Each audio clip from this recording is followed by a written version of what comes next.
আচ্ছা, এখনকার সিজনটা কেমন যাচ্ছে বলো তো? না গরম না ঠান্ডা। এখনকার ওয়েদার দিনে গরম রাতে ঠান্ডা। তোমরা কি করে বুঝবে কোন স্কিনে কিভাবে কাজ করবে সেই ভিডিওই আজকে তোমাদের সাথে নিয়ে চলে এসেছি। হে এভরিওয়ান, আমি মেকআপ আর্টিস্ট টিনা শীল। আমি কিন্তু আবারও একটা মেকআপ লুক নিয়ে চলে এসেছি। তো সবার প্রথমে আমি এখানে টোনার ইউজ করেছি, প্লামের একটা টোনার, যেটা কিন্তু অ্যালকোহল ফ্রি একটা টোনার, খুব ভালো একটা টোনার।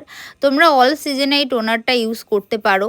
তারপরে নিয়ে নিয়েছি এখানে অ্যাকোয়া প্লাসের একটা ময়শ্চারাইজার।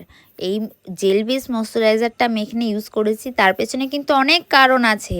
হ্যাঁ বন্ধুরা, ওর স্কিনটা কিন্তু প্রচণ্ডই অয়েলি, সেই জন্য আমি ওই ময়শ্চারাইজারটা ইউজ করেছি। তোমরা স্কিন টাইপ বুঝে কিন্তু কাজ করবে।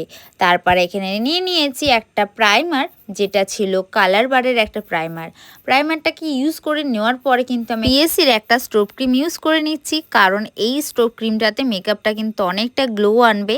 আর এটা যেহেতু শীতকালে বেশিরভাগ ইউজ হয়, তো যেহেতু রাতে ঠান্ডা পড়ছে দিনে গরম, তো আমার মনে হয় স্টোভ ক্রিমটা দিলে কিন্তু মেকআপের গ্লোটাও খুব সুন্দর আসবে আর মেকআপের বেসটাও সুন্দর হবে। তো যাই হোক, আমি এখানে দেখতে পেলে ইনসাইড কসমেটিকের একটা কনসিলার প্যালেট থেকে ওর ডার্ক স্পটগুলোও তো হাইড করলামই। আর যেহেতু এটা আমার মডেল ছিল, সেই জন্য কিছুটা এক্সপেরিমেন্ট করার জন্য আমি একটু ফেয়ার করেছি ওর ফেসটাকে। যেহেতু ওর মিডিয়াম স্কিন টোন ছিল, তাই জন্য আমি একটু হালকা করে ফেয়ার করার চেষ্টা করেছি। তারপর আমি এখানে নিয়ে নিয়েছি রিকোডের একটা ফাউন্ডেশন। তো এখানে ওর শেড অনুযায়ী ফাউন্ডেশন আমি মিক্সড করে বানিয়ে নিয়েছি। যেহেতু বলেই দিলাম একটু ফেয়ার করার চেষ্টা করেছি, সেই জন্য কিন্তু আমি এখানে ওর শেড অনুযায়ী ফাউন্ডেশনটাকে তৈরি করে নিয়ে ফেসের মধ্যে অ্যাপ্লাই করেছি। তারপর এখানে ওই একই ইনসাইড কসমেটিকের কনসিলার দিয়ে কিন্তু সুন্দর করে আমি কন্ট্রোলিং করছি, ক্রিম কন্ট্রোলিং, সেটাকে ভালো করে ব্লেন্ড করে নিচ্ছি। তো দেখতে পাচ্ছ, তারপর এখানে নিয়ে নিয়েছি সুইস বিউটির একটা লিপস্টিক। সেই লিপস্টিকটার শেড ছিল 02। এই শেডটা দিয়ে কিন্তু আমি সুন্দর করে ওকে ব্লাশারটা লাগিয়ে নিচ্ছি। তারপর এখানে নিয়ে নিই ইনসাইড কসমেটিকের কনসিলার প্যালেট থেকে একটা শেড, যেটা দিয়ে ওর আমি ক্রিম হাইলাইটিং করছি। এবার তোমরা বলতে পারো ক্রিম হাইলাইটিংটা কেন সবার লাস্টে করলে? যেহেতু আমাদের ব্লাশারটা থাকে, অনেক সময় কি হয় ওপরের দিকে উঠে যায় ব্লেন্ড করতে গিয়ে, সেই জন্য কিন্তু আমি লাস্টেই করি এই ক্রিম হাইলাইটিংটা। আর তারপর এখানে নিয়ে নিয়েছি রিকোডের একটা ব্যানানা পাউডার।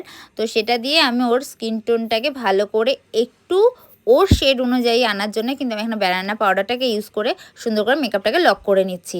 তারপরে এখানে একটা কন্ট্রোরিং প্যালেট থেকে সুন্দর করে powder কন্ট্রোরিং, R I magic palette থেকে কিন্তু একখানা ব্লাশার নিয়ে সুন্দর করে ব্লাশার লাগিয়ে নিলাম।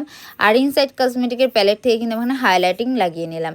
সুন্দর করে হাইলাইটিং করেও নিচ্ছি, দেখতে পাচ্ছ ওকে স্মাইল করিয়ে করিয়ে সুন্দর করে হাইলাইটিং করে নিয়েছি। আর হ্যাঁ বন্ধুরা, আমি তো বলতে ভুলেই গেছি, তোমরা যারা চাইছিলে আমার কাছে মেকআপ শেখার জন্য, তারা কিন্তু এই মেকআপ ব্যাচে ঝটপট করে নিজেদের সিটটাকে বুকিং করে নিতে পারো। আমার লোকেশন রয়েছে কৃষ্ণনগর, ভাতজাংলা, পালপাড়া, নদিয়া ডিস্ট্রিক্টের মধ্যে।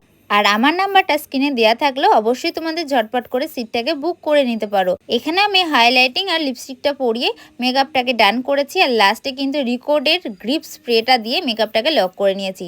আজকের মেকআপ লুকটা কেমন লাগছে অবশ্যই কমেন্টে জানাতে ভুলো না কিন্তু বন্ধুরা। আর ভিডিওটা ভালো লেগে থাকলে বাড়ির লোকের সাথে শেয়ার করে সাবস্ক্রাইব করে যেও। তো আজকের মতন এখানেই শেষ করছি। সবাই ভালো থেকো, সুস্থ থেকো, টাটা।